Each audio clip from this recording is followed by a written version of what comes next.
bukan membedakan seorang wanita cantik bernama Justin yang berhasil selamat dari neraka hutan Amazon. Namun sejak saat itu, ia tidak pernah benar-benar kembali. Rambutnya rapi, tubuhnya utuh, tapi matanya kosong. Seperti seorang yang tahu terlalu banyak dan memilih berbohong agar dunia tetap tenang. Semua ini berawal dari sebuah ruang kelas. Seorang dosen berdiri di depan layar, membahas sesuatu yang hampir tak pernah dibicarakan di ruang akademik. Di pedalaman hutan Amazon, masih ada tradisi sunat paksa terhadap perempuan tanpa dibius, tanpa perawatan, hanya menggunakan pecahan kaca atau sabit berkarat. Setelahnya, kaki mereka diikat berhari-hari, bukan untuk menyembuhkan, melainkan untuk memastikan mereka diam. From their perspective, it's a rite of passage. Di luar gedung kampus, dunia terasa sangat berbeda. Teriakan mahasiswa menggema, spanduk dikibarkan. Aksi itu dipimpin seorang pria bernama Alejandro. Suaranya keras, penuh keyakinan. Setiap katanya seolah menjanjikan perubahan. Dan seperti banyak anak muda lainnya, Justin mulai percaya. Tanpa berpikir panjang, Justin mendekatinya, meminta ikut untuk turun langsung. Malam itu, rencana disusun dengan sangat sederhana. Bahkan konsepnya terlalu sederhana. Masuk ke hutan Amazon, hentikan perusahaan penebangan hutan ilegal, siaran langsung ke seluruh dunia, dan selesai. An untouched young ancient tribe and kill the natives. So we're gonna take on a private militia with our phones? But we're going to scare them. And the Peruvian government, I have 15 sites ready followers to tweet when we're Kay, sebagai sahabat Justin, merasa sangat cemas. Ini bukan lagi aksi mahasiswa. Ini misi bunuh diri. Namun Justin bodoh amat, karena dia sudah memantapkan niatnya.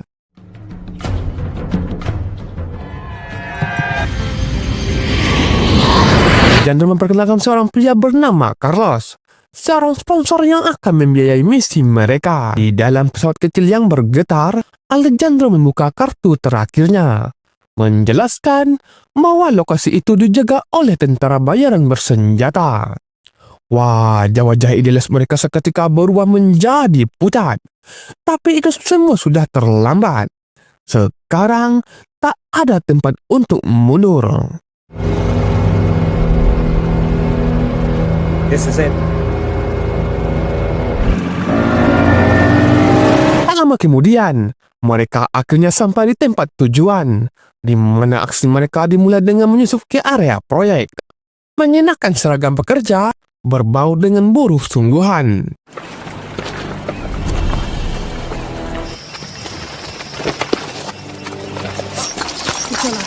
Go ahead, go. Let's go. That's your tree. Go. Wait. No. That's your tree. Go. Let's go.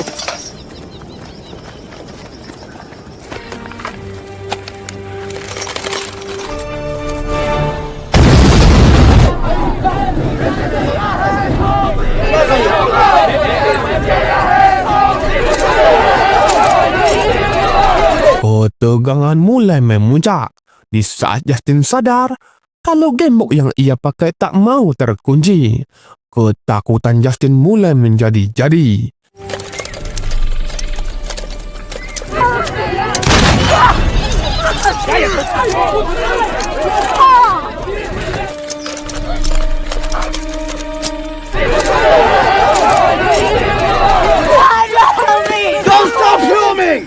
Dan ternyata itu bukanlah kecelakaan.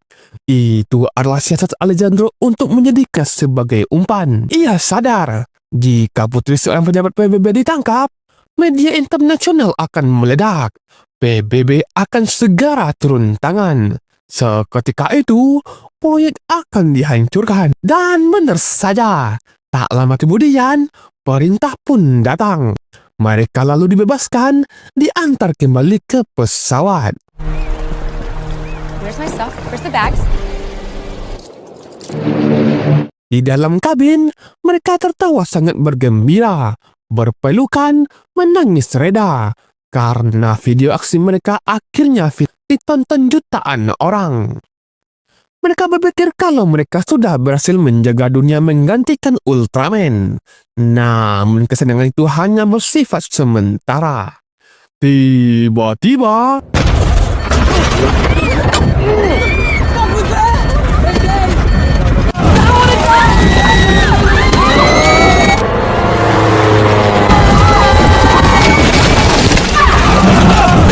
di saat terbangun, Justin mendapati mereka sudah berada di tengah hutan Amazon dalam keadaan yang sangat dramatis dan mendapati Carlos sudah tewas, sementara yang lain terluka parah.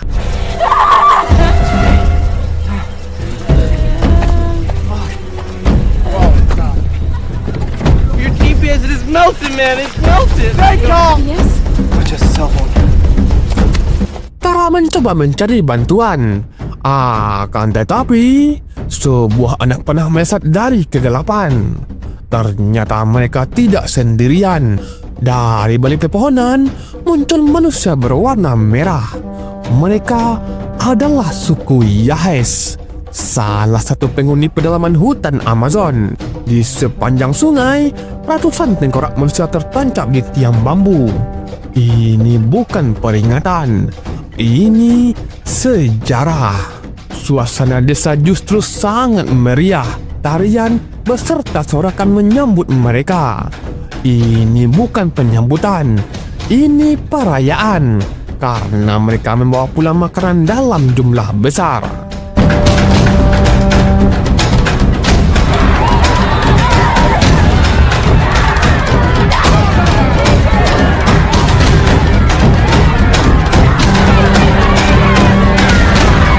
Kemudian, seorang nenek tua peyot mulai mendekat, menilai mereka satu persatu. Dan kemudian, Jonah dipilih lebih dulu karena tubuhnya besar, banyak daging. Sementara yang lain, mereka dilempar ke dalam kandang seperti hewan ternak.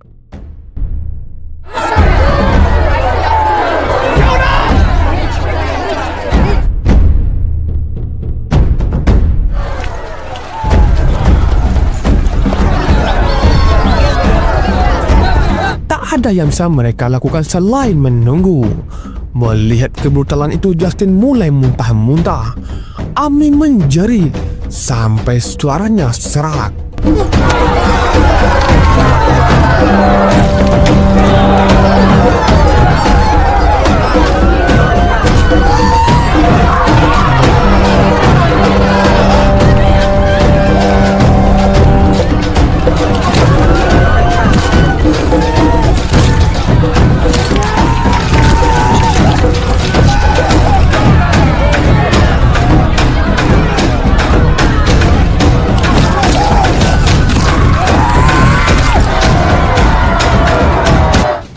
Mereka bukan pahlawan, mereka bukan aktivis, mereka hanya daging yang menunggu giliran. Malam itu, Alejandro akhirnya mengaku, sejak awal misi ini tidak pernah tentang lingkungan.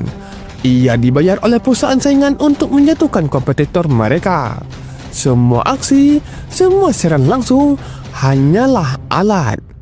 Tujuannya satu, yaitu uang. This was a fucking photo shoot? You risked your life for a fucking... There's too much money in the ground here. Justine, I hate to break it to you. Stop it! Justin langsung terdiam.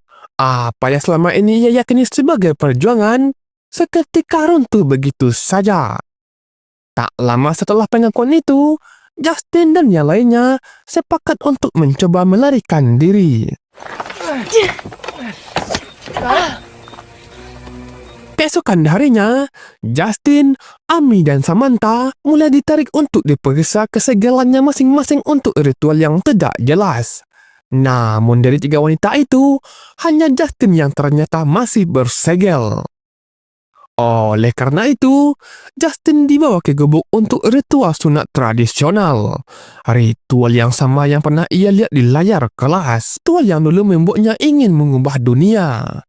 Tapi kini, ia mengalaminya sendiri.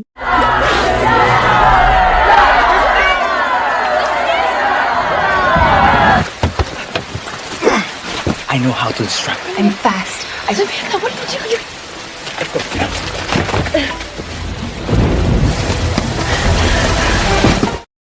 Saat Justin dikembalikan ke kandang, penampilannya berubah. Tubuhnya dilumuri dengan cat warna putih. Wajahnya di make up asal-asalan, seperti persiapan untuk sesuatu yang belum ia pahami. Kemudian, mereka diberi makanan sebuah daging cincang. Mereka makan karena lapar. Sampai Ami menyadari sesuatu hal. Ia mengenali potongan gambar di daging itu. Makanan itu bukan berasal dari hutan, melainkan daging salah satu temannya yang dijadikan korban. Mengetahui itu, Ami langsung runtuh. Tanpa banyak suara, You know what this is? Or dive infection. setelah itu, Justin dan yang lainnya sadar. Menunggu hanya berarti mati. Mereka memanfaatkan satu-satunya hal yang masih tersisa, yaitu jasad Ami. Lars dengan barang haram nakroboynya memaksakan masuk ke dalam tubuh Ami. Bukan karena kejam, tapi karena tidak ada pilihan lain. Saat tubuh Ami dibawa keluar dan dibakar sesuai ritual, asap mulai menyebar ke seluruh desa. Satu persatu, penduduk mulai teler.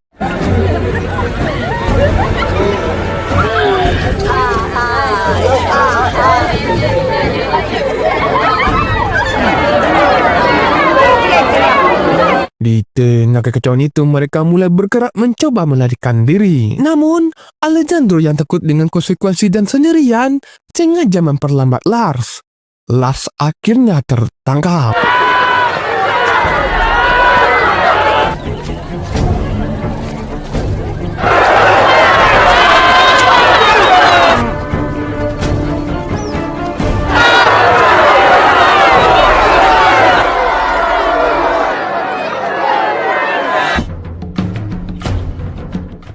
Justin dan Daniel melari ke bangkai pesawat dan berhasil menemukan HP Kara yang masih ada sinyal.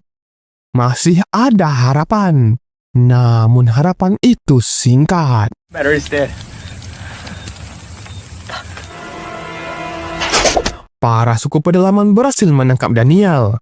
Siksaannya lebih sadis, diikat di tiang. Tubuhnya dibaluri cairan manis.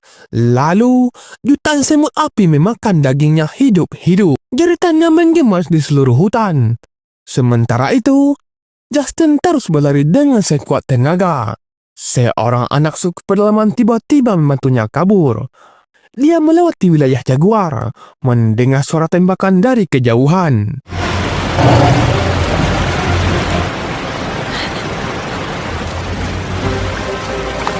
Yang ternyata tembakan itu berasal dari perang antara tentara bayaran dengan suku pedalaman.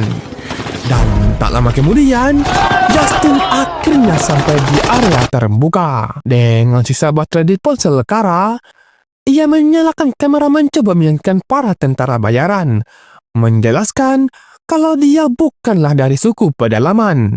Ia adalah warga negara Amerika. Tire celular.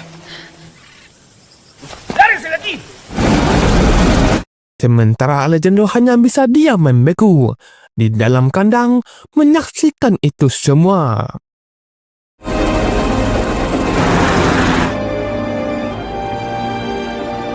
Tell me pretty lies, look me in the face, tell me that you love